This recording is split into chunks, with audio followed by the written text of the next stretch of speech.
Good morning. My name is Gregory Hinton, as said. I'm here today speaking about my Grinnell in London, specifically looking at my internship phase, as it was a life-changing experience. But not only was it a life-changing experience, but it served as a gateway to the cultural immersion of the British culture for me.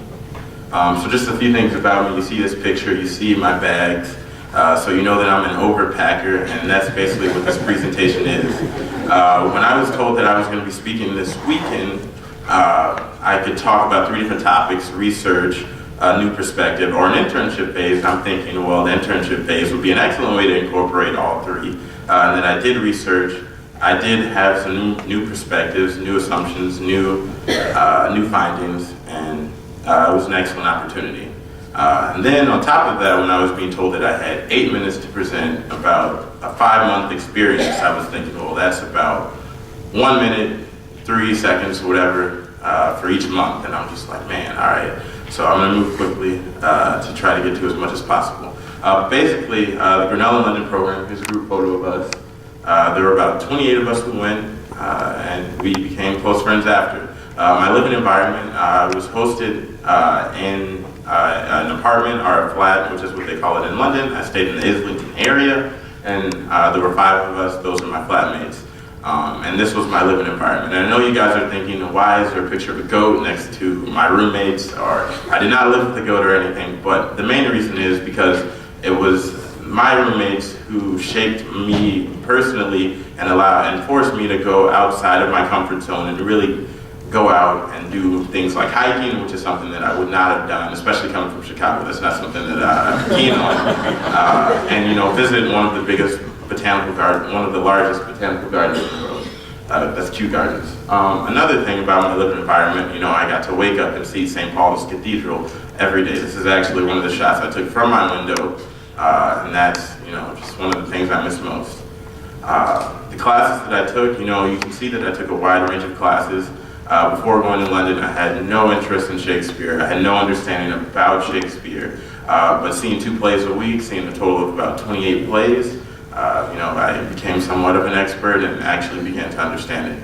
But I'm going to move on so I can get to my internship phase and talk about how it was a gateway.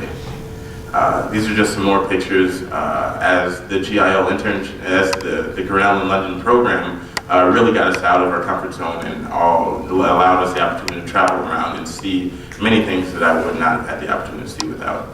And so just to take a step further, some of the places I visited Oxford, Stratford, Liverpool. Those are some places inside the UK. I also went outside of the UK and went to Budapest, Prague, Madrid, Berlin, and went to a number of museums and saw a number of plays. These are some photos. The top one is from Budapest, the one on the left. The one on the left is in Prague, and then Berlin. Then those are 2 photos, 2 of my favorite photos from Madrid. So the GIL internship phase, what did I do while I was in London? The way that the program broke down, there were 9 weeks of classes and then 6 weeks, which was an internship phase. I worked with a not-for-profit media organization called YH World /Push Creative. And the YH stands for Young Hackney. Young Hackney is located on the east side of London, still in central London, Zone 1, Zone 2. And I almost equated to Chicago in the fact that it has a lot of similarities dealing with the demographics, dealing with some of the issues that they face on a day-to-day basis, from violence, gang violence, just a number of things. And so the main focus, or the main goal of my program, was to promote the positive aspects of London, to get the youth out and about and to see the number of events that they could do for free, opposed to resorting back to gang violence or something like that.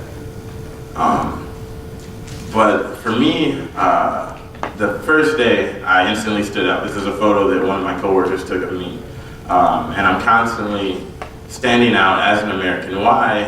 Because the way that I look, the way that I talk, the way that I dress, everything is different from what they're used to seeing.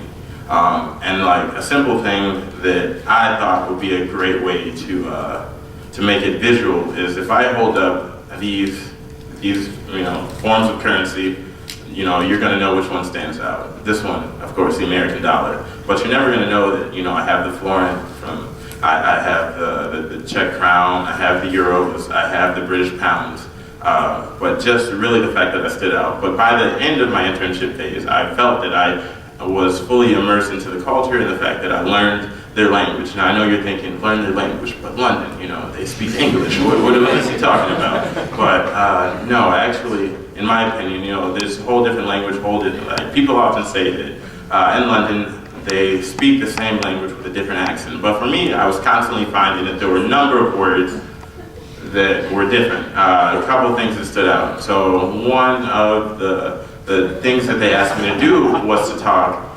was to contribute to the office and to perform the act of hoovering. And I'm like, I have no problem doing that. I can dedicate some time to do the hoovering, but what exactly is a hoovering? And they all laughed. They said it's the, you know, the thing that goes vroom vroom. I'm like, you know, okay, so it was a vacuum cleaner. So there were a number of things that I found out. But you know, shortly after, I felt that I was fully immersed and a part of the team, and actually writing stories, writing articles, doing research, walking around the streets and interviewing a number of individuals. So I felt that I had actually become immersed in the culture.